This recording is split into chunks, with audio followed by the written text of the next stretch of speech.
మీ business ఏదైనా మీ ఊర్లో promotion చేయాలంటే అది సుమన్ టీవీతోనే సాధ్యం. ఇప్పుడే సంప్రదించండి.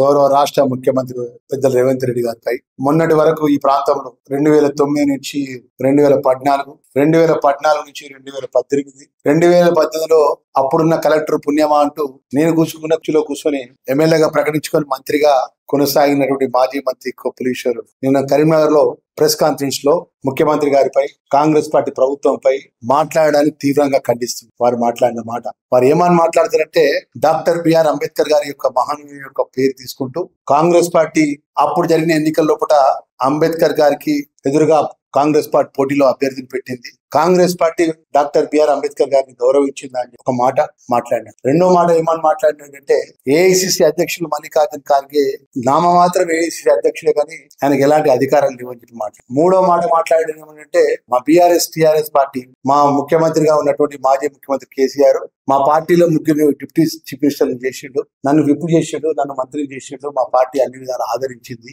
అని చెప్పి కాంగ్రెస్ పార్టీ మీద అక్కసు వెళ్ళబోసుకుంటూ మాట్లాడు. ఒకసారి మాజీ మంత్రి ఈశ్వర్ ఒకసారి గుర్తు తెచ్చు. ఈ రాష్ట్రంలో ఒక అపోజిషన్ లీడర్ గా ఒక దళిత వర్గాన్ని చెందిన బట్టి విక్రమార్క కాంగ్రెస్ పార్టీ ప్రధాన ప్రతిపక్ష నాయకుడిగా ఉంటే కాంగ్రెస్ పార్టీ ఎమ్మెల్యేలు వారి పార్టీలో చేర్చుకునే విషయంలో ముడుపులు చెప్పి వాళ్ళకి ఆశలు చూపెట్టి ఒక ప్రధాన ప్రతిపక్షంలో ఒక దళిత వర్గాన్ని చెందినటువంటి బట్టి విక్రమార్క ఆపోజిషన్ నాయకుడిగా ఉంటే ఆ ఆపోజిషన్ నాయకుడి యొక్క పదవి ఒక ఆపోజిషన్ నాయకుడు ప్రతిపక్షంలో ఉంటే కూడా లేని పరిస్థితుల్లో కూడా అప్పుడున్న ముఖ్యమంత్రి, అప్పుడున్నటువంటి ప్రభుత్వం వారు అధికారంలోకి వచ్చిన వెంటనే ఈ రాష్ట్రంలో రైతాంగం అంతా, తెలంగాణ రైతాంగం అంతా సాగు నీరుపై ఆధారపడిన రైతాంగం. అప్పుడున్నటువంటి తుమ్మడి నుంచి చేవెళ్ల వరకు డాక్టర్ బిఆర్ అంబేద్కర్ గారి యొక్క పేరు మీద అప్పుడున్న వైఎస్ రాజశేఖర రెడ్డి గారు భారీ నీటి ధర సాగునీరు కోసం పూర్వ ఆదిలాబాద్, పూర్వ కరీంనగర్ జిల్లాకు చేవెళ్ల వరకు నీళ్లు పోయే విధంగా కాలువలు దయచూపించి భూసేకరణ చేస్తే, అంబేద్కర్ గారి యొక్క పేరు నామకరణం చేసి అధికార పరంగా గెజెట్ నోటిఫికేషన్ రిలీజ్ చేస్తే, తుమ్మడి అట్టి దగ్గర కట్టాల్సినటువంటి ఆ ప్రాజెక్టును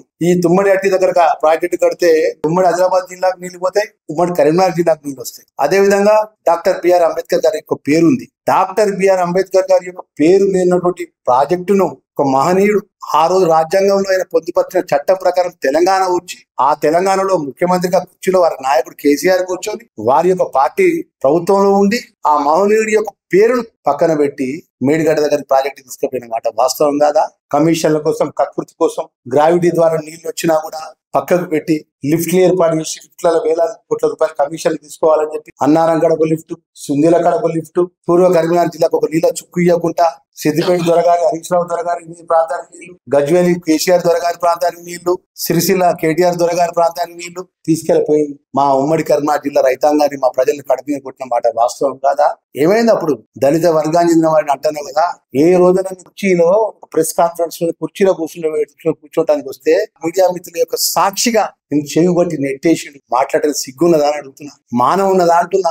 రాష్ట్ర ముఖ్యమంత్రి వర్యులు మాట్లాడే ముందు ఆకాశం మీద ఉమ్మిస్తే మీద పడుతుంది అనే విధంగా ఒకసారి ఆలోచన చేయాలని మాట్లాడే ముందు. నువ్వు ఒక సోషల్ వెల్ఫేర్ శాఖ మంత్రి అయినావు, నువ్వు ఆ శాఖకు సంబంధించినటువంటి విషయంలో కూడా ఏదన్నా మంచి కార్యక్రమం చేసే విషయం ఒక విషయం పక్క పెట్టు. నువ్వు ముఖ్యమంత్రి గారు ఏం గౌరవం ఇచ్చిండు అని చెప్పి అంటున్నా. నేను ప్రెస్ వాళ్ళ ముంగట చేయబట్టే పక్క జరుగు అని చెప్పి మాట్లాడినాడు. నిజంగా నీ జాగ్రత్త ఒకటి నేను ఉంటే ధర్మపురం ప్రజలు ఓట్లు వేసినందుకు నేను కూడా అక్కడ తక్షణమే వచ్చి రాజీనామా చేస్తున్నాను. చీము రక్తం ఉన్న వ్యక్తిగా, దళిత బిడ్డగా, డాక్టర్ బిఆర్ అంబేద్కర్ యొక్క దేవుడి యొక్క పాదాల కాడ ఒక దళిత వర్గం చెందిన వాడిగా ఆ రోజు గిట్ట ఆ ప్లేస్ లో గిట్ట నేను తక్షణమే నా సోషల్ ఇన్ఫర్మేషన్ రాజాను. ఇలా గౌరవ ముఖ్యమంత్రి గారు ప్రభుత్వంగా నన్ను పక్కన కూర్చుని పెట్టుకుంటాడు. ఇలా గౌరవ ముఖ్యమంత్రి గారు నిన్న కూడా కనెక్షన్ పోతే అర్ధగంట సేపు నాతో మాట్లాడండి. గోదావరి పుష్కరాలకు, కాళేశ్వరం పుష్కరాలు కాకుండా గోదావరి పుష్కరాలు ధర్మపురి ఇష్టపడిన విషయాలు అంటే ఆ విధంగా ప్రజాస్వామ్యంలో కూడా అన్ని వర్గాలకు మంచి జరిగే, అన్ని వర్గాలకు ప్రాధాన్యత ఇచ్చే విధంగా గౌరవ ముఖ్యమంత్రి గారు ఈ రాష్ట్రాన్ని తీసుకువెళ్తుంటే హరీష్ రావు గారు బిల్లా అన్నాడు, కేటీఆర్ రంగా అన్నాడు. ఈ భాషలు నేర్పించింది ఎవరు? ఈ భాషలు నేర్పించింది ఎవరు ఈ రాష్ట్రంలో? మీ మాజీ ముఖ్యమంత్రి కేసీఆర్ కాదా?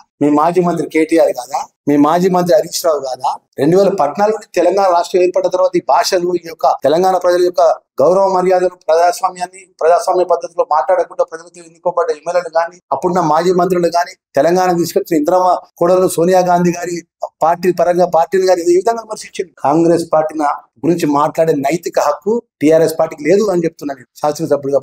ఈ రోజు తెలంగాణ రాష్ట్రం వచ్చింది అంటే అది కాంగ్రెస్, జాతీయ కాంగ్రెస్ పార్టీ. భారతదేశంలో ఉన్న బ్రిటిష్ వాళ్ళు ఎదుటి పోరాటం చేసి అది జాతీయ కాంగ్రెస్ పార్టీ. ఆ కాంగ్రెస్ పార్టీలో ఉన్నటువంటి నాయకురాలు ఆంధ్ర రాష్ట్రంలో పుట్టినటువంటి ప్రభుత్వం మొత్తం తెలంగాణ ఇస్తే అడ్రస్ లేకుండా పోతుంది అంటే కూడా లెక్క చేయకుండా తెలంగాణ ప్రజలకు ఇచ్చిన మాట నిలబెట్టుకొని భారతదేశంలో ప్రధానమంత్రి పదవి అవకాశం ఇచ్చినా కూడా పక్కకు పెట్టి మన్మోహన్ సింగ్ గారిని ప్రధానమంత్రి చేసి 2 పర్యాలు దేశాన్ని నడిచిన మహోన్నతమైనటువంటి పార్టీ కాంగ్రెస్ పార్టీ. ఇలా ఏఐసిసి అధ్యక్షుడు మల్లికార్జున ఖార్గే చేసింది కాంగ్రెస్ పార్టీ, రాష్ట్రపతి దళితులు కాంగ్రెస్ పార్టీ చేసింది, అపోజిషన్ పార్టీ నాయకుడిగా కాంగ్రెస్ పార్టీ సిఎల్పీని బట్టి విక్రమార్క చేసింది. ఇలా ఈ ప్రభుత్వంలో డిప్యూటీ చీఫ్ మినిస్టర్ గా బట్టి విక్రమార్క గాని, Damodar Rajanarasimha medical health minister గారు కానీ, ప్రసాద్ కుమార్ స్పీకర్ గారు కానీ, ఒక ఆదివాసి బిడ్డ ఉద్యమ నాయకురాలు సీతక్క గారు కానీ, ధర్మపురి గదులు లక్ష్మణ్ సుస్వామి దయతో ఆశతో గెలిపోతున్నాం మీ లక్ష్మణ్ కుమార్ మీ కుటుంబ సభ్యుడిగా నన్ను విప్పుగా కానీ ఏ రోజన్నా 2014 నుంచి 23 వరకు ఏ రోజన్నా కేసీఆర్, కేటీఆర్, హరీష్ రావు, కవితక్క, హ్యాపీ రాజు ఉంటాడు, సంతోష్ రావు అంటాడు హ్యాపీ రాజు అంటాడు, అంటే సినిమా యాక్టర్లతో తిరుగుతాడు హ్యాపీ రాజు, ఎప్పుడు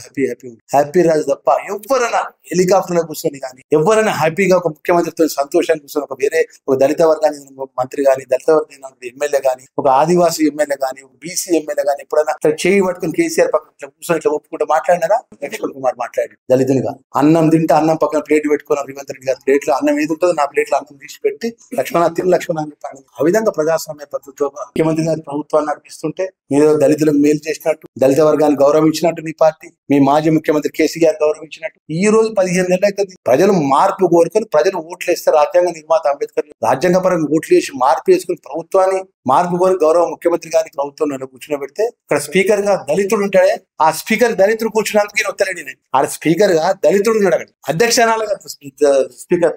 నేను ఆరోపణ చేస్తున్నది, నేను ఆరోపణ చేస్తున్నా 15 నెలలకి కేసీఆర్ ఎందుకు వస్తలేడంటే స్పీకర్ గా ప్రసాద్ కుమార్ గారు ఉన్నారు. ఆ ప్రసాద్ కుమార్ గారిని అధ్యక్ష అనడం ఇష్టం లేదు. కేసీఆర్ గారు కానీ, కేటీఆర్ గారు కానీ, హరీష్ రావు గారు కానీ, కవితక్క గారు కానీ, హ్యాపీ సంతోష్ రావు గారు కానీ, పల్ల రాజేశ్వర రెడ్డి గారు కానీ, ప్రశాంత్ రెడ్డి గారు కానీ, జగదీశ్వర్ రెడ్డి గారు కానీ, ఇక్కడ ఉన్న డాక్టర్ కల్వకుంట్ల సంజయ్ కుమార్ కొరుట్ల ఎమ్మెల్యే గారు కానీ, కౌశిక్ రెడ్డి గారు కానీ, గిల్లే కదా అసెంబ్లీ చెంగ ఒక ఆదివాసి బిడ్డ ఎందుకో గెలవలేదు పార్టీలో ఎమ్మెల్యేగా, అపోజిషన్ ఒక మాదిగ బిడ్డ ఎందుకో గెలవలేదు మీ పార్టీలో. మీరు 2014 నుంచి ఆ పేద వర్గాన్ని చిన్న చూపు చూసిండే కాబట్టి ఆ ప్రజలు చెప్పి ఇలా నువ్వు పట్టుకొని ఒక సాంఘిక శాఖ మంత్రి అయి ఉండి ఈ ధర్మపురి నియోజకవర్గ ప్రజలు 2009 నుంచి 2014 నుంచి 18 శరత్ కలెక్టర్ పుణ్యమ కుర్చీలో కూర్చొని ఒక్క సాంఘిక సంక్షేమ హాస్టల్ కట్టలేదండి మహానుభావుడు మాజీ పొలిటీషియన్. సాంఘిక సంక్షేమ సంబంధించిన హాస్టల్ ఏదైతే ఉన్నదో ఆ హాస్టల్ సంబంధించిన పిల్లలను పిల్లలు నీళ్ళు వస్తే కిరాయి ఇంట్లో ఉంటే గోడ ఊరిపోతే వాళ్ళకి ఇష్టం ఎక్కడ పెట్టింది తెలుసా?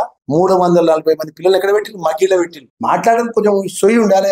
15 సంవత్సరాలు మనం పనిచేసినాం. మన ధర్మపురి ప్రాంతానికి సంబంధించిన నీళ్లు పట్టుకపోతుంటే మెడారి రిజర్వాయర్ చేయడం ఏం మాట్లాడినాం? అడిషనల్ టీఎంసీ అని చెప్పి ఇక్కడ వేలాది ఎకరాల భూములు 30 లక్షలు 40 లక్షల భూములు ఎకరం ఉంటే 9 లక్షల రూపాయలకి ఎకరం చొప్పున 7 లక్షల రూపాయలు ఎకరం చొప్పున ఆ మెగా కంపెనీకి అప్పచెప్పినప్పుడు సొయ్యి లేదు. ఇక్కడ ఒక రెవెన్యూ డివిజన్ తీసుకురాలి. అంత మాట్లాడితే రెవెన్యూ డివిజన్ పక్కన కోరుట్ల రెవెన్యూ డివిజన్ ఉంటాయి. ఎందుకు తీసుకురా? రెవెన్యూ డివిజన్ తీసుకురాలి. ఇక్కడ ధర్మపురి మున్సిపల్ సివరేజ్ సమయం డైరెక్ట్ నేరుగా గోదావరి కలుస్తుంది.